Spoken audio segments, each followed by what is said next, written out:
What is enlightenment, which is so often said to be the ultimate goal of meditation? There are many esoteric details that we can safely ignore, disagreements among contemplative traditions about what exactly is gained or lost at the end of the spiritual path. Many of these claims are preposterous. Within most schools of Buddhism, for instance, a Buddha, whether the historical Buddha Siddhartha Gautama or any other person who attains the state of, quote, full enlightenment, is generally described as omniscient. Just what this means is open to a fair bit of cavilling. But however narrowly defined, the claim is absurd. If the historical Buddha were omniscient, he would have been at minimum a better mathematician, physicist, biologist, and Jeopardy contestant than any person who has ever lived. Is it reasonable to expect that an ascetic in the 5th century BC, by virtue of his meditative insights, spontaneously became an unprecedented genius in every field of human inquiry, including those which did not exist at the time in which he lived? Would Siddhartha Gautama have awed Kurt Gödel, Alan Turing, John von Neumann, and Claude Shannon with his command of mathematical logic and information theory? Of course not. To think otherwise is pure religious piety. Any extension of the notion of omniscience to procedural knowledge, that is, knowing how to do something, would render the Buddha capable of painting the Sistine Chapel in the morning and demolishing Roger Federer at center court in the afternoon. Is there any reason to believe that Siddhartha Gautama or any other celebrated contemplative possessed such abilities by virtue of his spiritual practice? None whatsoever. Nevertheless, many Buddhists believe that Buddhas can do all these things and more. Again, this is religious dogmatism, not a rational approach to spiritual life. I make no claims in support of magic or miracles in this book.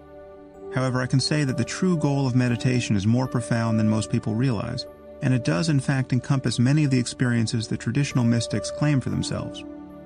It is quite possible to lose one's sense of being a separate self, and to experience a kind of boundless open awareness, to feel, in other words, at one with the cosmos. This says a lot about the possibilities of human consciousness, but it says nothing about the universe at large, and it sheds no light at all on the relationship between mind and matter. The fact that it is possible to love one's neighbor as oneself should be a great finding for the field of psychology, but it lends absolutely no credence to the claim that Jesus was the Son of God, or even that God exists. Nor does it suggest that the, quote, energy of love somehow pervades the cosmos. These are historical and metaphysical claims that personal experience cannot justify. However, a phenomenon like self-transcending love does entitle us to make claims about the human mind, and this particular experience is so well attested and so readily achieved by those who devote themselves to specific practices, the Buddhist technique of metta meditation, for instance, or who even take the right drug, MDMA, that there is very little controversy that it exists. Facts of this kind must now be understood in a rational context. The traditional goal of meditation is to arrive at a state of well-being that is imperturbable, or if perturbed, easily regained. The French monk Mathieu Ricard describes such happiness as, quote, a deep sense of flourishing that arises from an exceptionally healthy mind. The purpose of meditation is to recognize that you already have such a mind. That discovery, in turn, helps you to cease doing the things that produce needless confusion and suffering for yourself and others. Of course, most people never truly master the practice and don't reach a condition of imperturbable happiness. The near goal, therefore, is to have an increasingly healthy mind. That is, to be moving one's mind in the right direction. There is nothing novel about trying to become happy, and one can become happy within certain limits without any recourse to the practice of meditation. But conventional sources of happiness are unreliable, being dependent upon changing conditions. It is difficult to raise a happy family, to keep yourself and those you love healthy, to acquire wealth and find creative and fulfilling ways to enjoy it, to form deep friendships, to contribute to society in ways that are emotionally rewarding, to perfect a wide variety of artistic, athletic, and intellectual skills, and to keep the machinery of happiness running day after day. There's nothing wrong with being fulfilled in all these ways, except for the fact that if you pay close attention, you will see that there is still something wrong with it. These forms of happiness aren't good enough. Our feelings of fulfillment do not last, and the stress of life continues. So what would a spiritual master be master of? At a minimum, she will no longer suffer certain cognitive and emotional illusions. Above all, she will no longer feel identical to her thoughts. Once again, this is not to say that such a person will no longer think, but she will no longer succumb to the primary confusion that thoughts produce in most of us. She will no longer feel that there is an inner self who is a thinker of these thoughts. Such a person will naturally maintain an openness and serenity of mind that is available to most of us only for brief moments, even after years of practice. I remain agnostic as to whether anyone has achieved such a state permanently, but I know from direct experience that it is possible to be far more enlightened than I tend to be. The question of whether enlightenment is a permanent state need not detain us. The crucial point is that you can glimpse something about the nature of consciousness that will liberate you from suffering in the present. Even just recognizing the impermanence of your mental states, deeply, not merely as an idea, can transform your life. Every mental state you have ever had has arisen and then passed away. This is a first-person fact, but it is nonetheless a fact that any human being can readily confirm.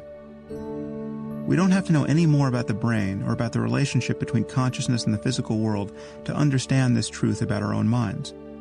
The promise of spiritual life, indeed the very thing that makes it spiritual in the sense that I invoke throughout this book, is that there are truths about the mind that we are better off knowing.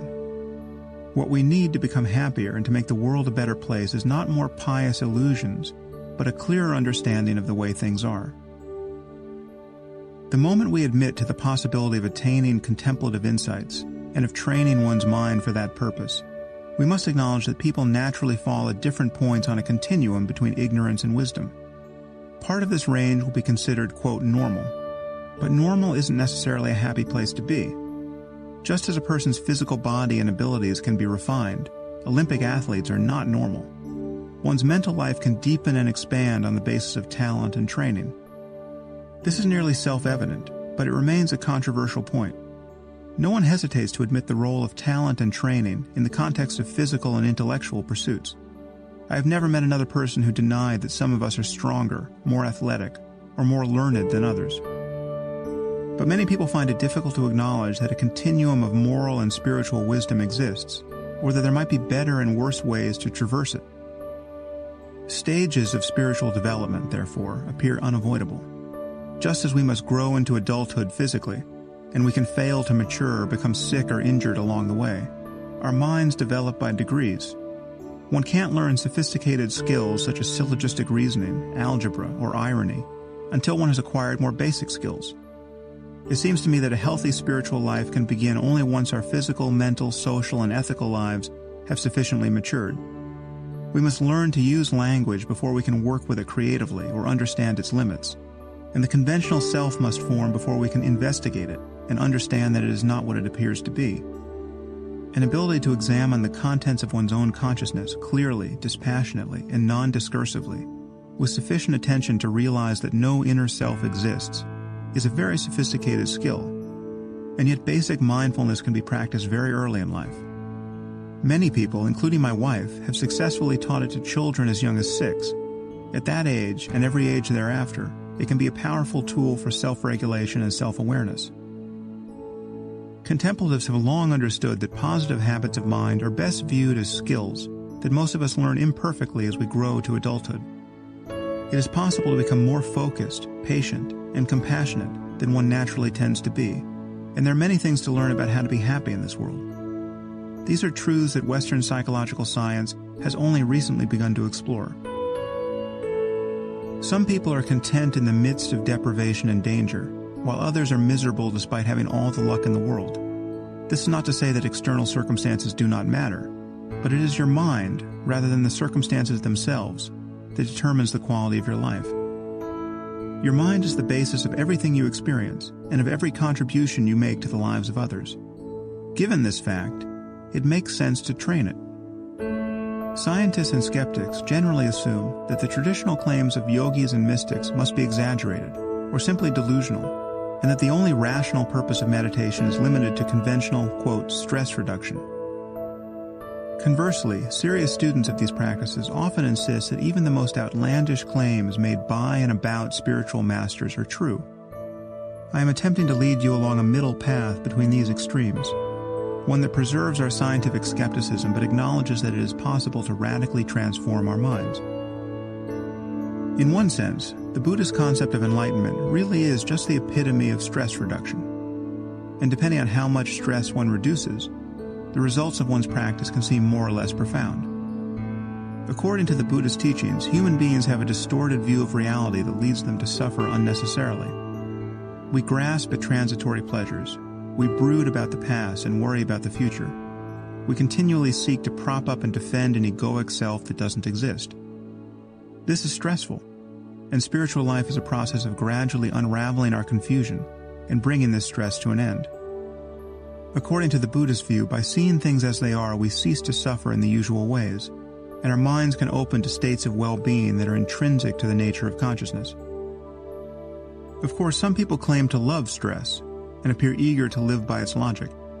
Some even derive pleasure from imposing stress on others. Genghis Khan is reported to have said, "The greatest happiness is to scatter your enemy and drive him before you, to see his cities reduced to ashes, to see those who love him shrouded in tears, and to gather to your bosom his wives and daughters." People attach many meanings to terms like happiness, and not all of them are compatible with one another. In the moral landscape, I argue that we tend to be unnecessarily confused about differences of opinion on the topic of human well-being. No doubt certain people can derive mental pleasure and even experience genuine ecstasy by behaving in ways that produce immense suffering for others. But we know that these states are anomalous, or at least not sustainable, because we depend upon one another for more or less everything. Whatever the associated pleasures, raping and pillaging can't be a stable strategy for finding happiness in this world. Given our social requirements, we know that the deepest and most durable forms of well-being must be compatible with an ethical concern for other people, even for complete strangers. Otherwise, violent conflict becomes inevitable. We also know that there are certain forms of happiness that are not available to a person, even if, like Genghis Khan, he finds himself on the winning side of every siege. Some pleasures are intrinsically ethical, feelings like love, gratitude, devotion, and compassion. To inhabit these states of mind is by definition to be brought into alignment with others. In my view, the realistic goal to be attained through spiritual practice is not some permanent state of enlightenment that admits of no further efforts, but a capacity to be free in this moment, in the midst of whatever is happening. If you can do that, you have already solved most of the problems you will encounter in life.